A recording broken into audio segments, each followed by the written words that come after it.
I need a new chair and a new tripod.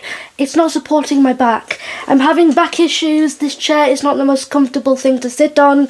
I will be getting a new chair. I'm talking like a nice, maybe like a purple or maybe a bright gold, just to sit here and feel like a queen.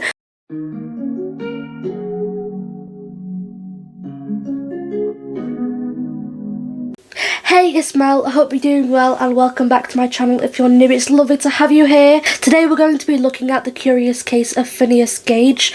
I really hope I'm saying his first name right. Apologies if I'm not. I am the worst at pronouncing stuff. Not much is known about Phineas Gage before this accident.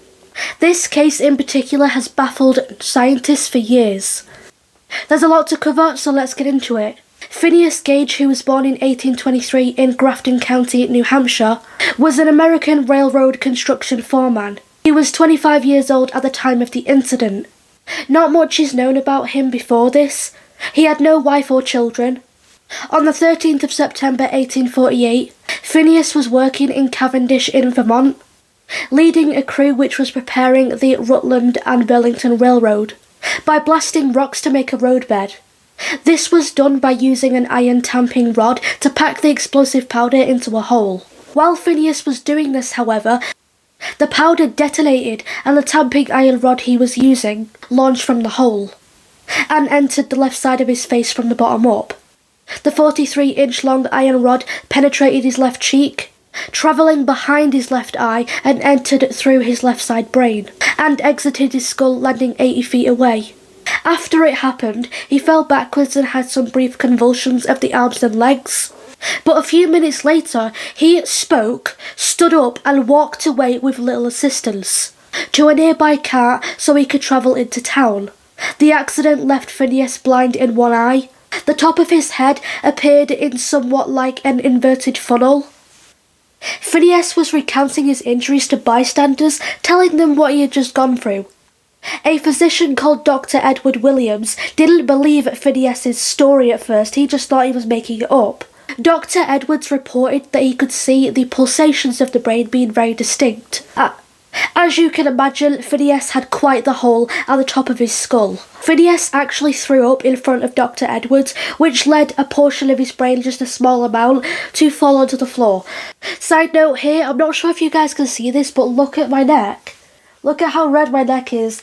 I deal with eczema if anyone's concerned. Ignore this, it's normal. That's besides the point, let's continue.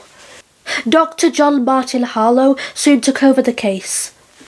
Phineas experienced personality changes due to his accident, but actually went on to live a surprisingly normal life. He should not have been able to survive an accident like this.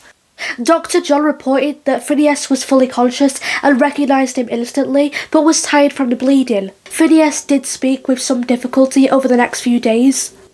The bleeding soon stopped and he could name his friends and acquaintances. He spent the 23rd of September to the 3rd of October in a semi-comatose state, but was then able to take steps out of bed by the 7th of October. Shortly after the accident, Phineas was considered to be fully recovered and felt fit enough to reapply for his previous job as a railroad foreman. But his contractors could not offer him work due to changes in his personality. For example, he would act very inappropriate, he would swear, he would have little patience, which was not like him at all. He was struggling intellectually, had the mind of a child. His friends and acquaintances said, quote, he was no longer Gage, end quote. Before the accident, he was described as being intelligent, very energetic, patient. He took time in his work and didn't rush anything. However, on the 11th of October, Dr. John claimed that Phineas began to intellectually improve. He knew how much time had passed since the accident, and he could describe it clearly. 4 years later, Phineas moved to Chile and took care of horses and became a stagecoach driver. In 1860, he moved to San Francisco, where his mother and sister lived. His mother at the time was suffering from an illness. On the 21st of May 1861, 12 years after the accident, Phineas died, after having a series of repeated epileptic convulsions. He died at age 36.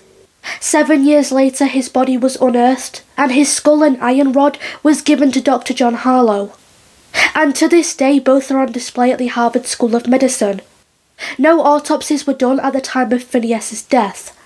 Autopsies were only performed years later after Dr. John Harlow recovered his skull. In 1994, using complex computer-based methods, the brain damage was examined. People investigated whether other areas of the brain were affected.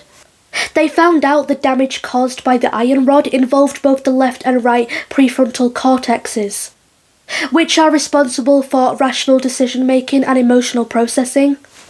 Therefore, it can be assumed that Phineas had deficits in these areas. The extent of the brain injury was limited to the left frontal lobe only, and did not extend to the right lobe. Some say that his change in personality could have been the result of an early onset of Alzheimer's. Some brain tissue got destroyed.